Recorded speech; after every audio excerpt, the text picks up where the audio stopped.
আমরা প্রায়ই দেখি ম্যাচের আগে আপনি ক্যাচিং প্র্যাকটিস করেন। একটু আগে দেখলাম দারুণ একটা ক্যাচ নিয়েছেন। মানে আপনার কি এখনো ম্যাচ খেলার ইচ্ছা আছে? তো এখন আমাদের ওদের জাস্ট কনফিডেন্স দেওয়া, ট্যাকটিক্সগুলো বলা। সিরিজ জিততে হলে সিরিজের শেষ ম্যাচটা জিততেই হবে বাংলাদেশকে। আসলে আয়ারল্যান্ডের সাথে প্রথম ম্যাচটা হারের পর আসলে মানে টিমের মেন্টালিটিটা কী ছিল তার? এটা কি অ্যাজ এ নরমাল একটা উইন হিসেবে আপনারা নিয়েছিলেন? নাকি আসলে আপনাদের মনে হয়েছে যে না এখান থেকে ঘুরে দাঁড়ানোর একটা ব্যাপার আছে? মানে মেন্টাল স্টেটটা কেমন ছিল?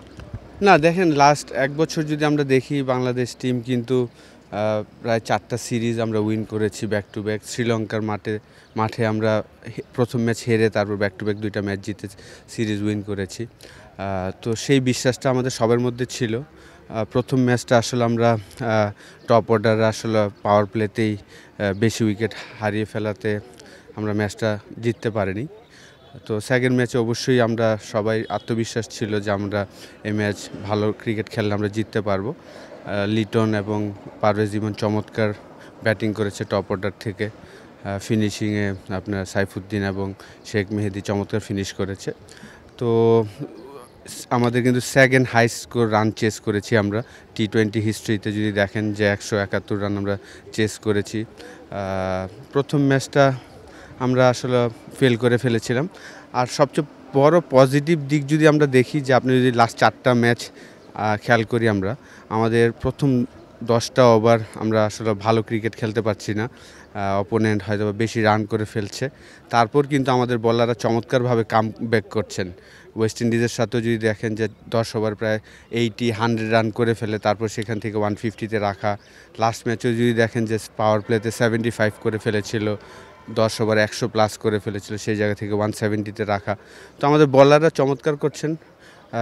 ব্যাটসম্যানরা লাস্ট 7-8টা ম্যাচে আপনি যদি খেয়াল করে থাকেন যে টপ অর্ডার টপ 3-র একটা ব্যাটসম্যান এভরি গেমেই একটা বড় 50 করছেন। এটা একটা পজিটিভ দিক। তো অবশ্যই কালকের ম্যাচটা আমরা চেষ্টা করব আমাদের বেস্ট ক্রিকেট খেলাটা, যেহেতু দিনের বেলা খেলা হবে, 2টার সময় শুরু হবে, ডিউর কোনো ফ্যাক্টর থাকবে না। তো অবশ্যই আমরা আমাদের বেস্ট ক্রিকেটটা খেলে সিরিজটা উইন করতে যাব। আসলে ম্যাচ জেতা তো অবশ্যই ইম্পর্টেন্ট। তার সাথে ওয়ার্ল্ড কাপের আগে একটা সুযোগ বাংলাদেশের সামনে যে নিজেদের প্লেয়ারদেরকে একটু দেখে নেওয়া, টিম কম্বিনেশনটা ঠিক করে নেওয়া, সেটা কতখানি হচ্ছে বলে মনে হচ্ছে? অবশ্যই দেখেন, আর মাত্র একটা ম্যাচ খেলতে পারবো ইন্টারন্যাশনাল, তারপরে হয়তোবা বিপিএল খেলবে, তারপর ওয়ার্ল্ড কাপে চলে যাবে টিম। তো 2টা ম্যাচই, লাস্ট 2টা ম্যাচে আমি বলবো যে যেই ধরনের উইকেট ছিল, চমৎকার উইকেট ছিল, হাই স্কোরিং ম্যাচ হয়েছে দোনোটা ম্যাচই। ভালো একটা প্রিপারেশন, ব্যাটসম্যান বলার দুইজনের জন্য ভালো প্রিপারেশন, উইকেটটা ভালো ছিল। তো অবশ্যই আর কি যারা আছেন এই টিম নিয়ে আমাদের হয়তোবা প্ল্যান করতে হবে। সবাইকে কিন্তু সুযোগ দিচ্ছেন, সিলেক্টর বলেন, কোচিং স্টাফ সবাই কিন্তু সবাইকে সুযোগ দেওয়ার চেষ্টা করছেন যেন সবাই ম্যাচ পায়। সেই কারণেই কিন্তু আসলে আপনি যদি দেখেন যে জাকির, তারপর সোহান, শামীম, তাদেরকে কিন্তু সুযোগ দেওয়া হচ্ছে। তো টিম ম্যানেজমেন্টের তো একটা প্ল্যান আছে, ওই প্ল্যান অনুযায়ী কিন্তু কাজ হচ্ছে। এক্স্যাক্টলি। আপনি দেখছিলাম যে শামীমকে নিয়েও কাজ করছিলেন, তাকে শেষ ম্যাচের জন্য নিয়ে আসা হয়েছে। ওই যে টার্গেট দিয়ে একটা কাজ করছিলেন, বা প্রত্যেকটা ব্যাটারের সাথে যেভাবে কাজ করছেন, আপনি কতখানি এনজয় করছেন আর প্লেয়াররা কতখানি এনজয় করছে সেটা যদি বলতেন। আমি তো খুবই এনজয় করছি। অল্প সময়, আমি মাত্র 2টা টেস্ট ম্যাচে ছিলাম এবং 3টা টি-20-তে। তো যেহেতু আমি তাদের সাথে খেলেছি, ডোমেস্টিকে বলেন, তাদের সবাইকে চিনি, আমি খেলা প্রচুর ফলো করি প্রথম থেকেই। সবাইকে আমার এক্সপিরিয়েন্সটা তাদের সাথে শেয়ার করার চেষ্টা করছি এবং আলহামদুলিল্লাহ তারা ভালো মতনই পজিটিভভাবে নিচ্ছে।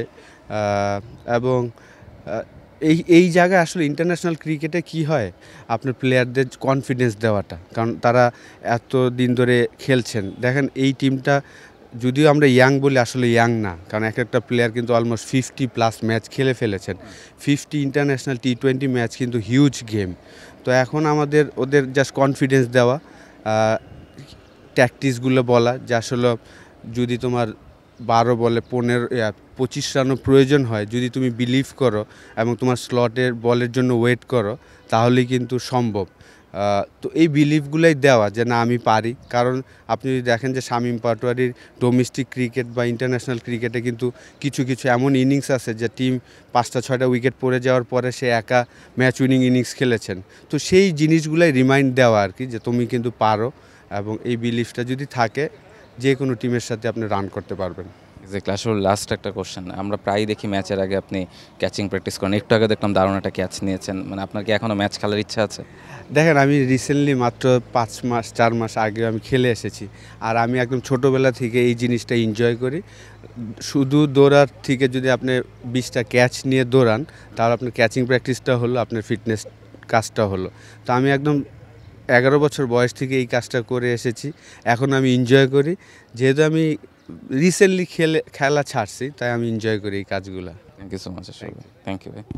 For more updates, subscribe to our YouTube channel and click on the bell icon. Follow us on Facebook and Instagram.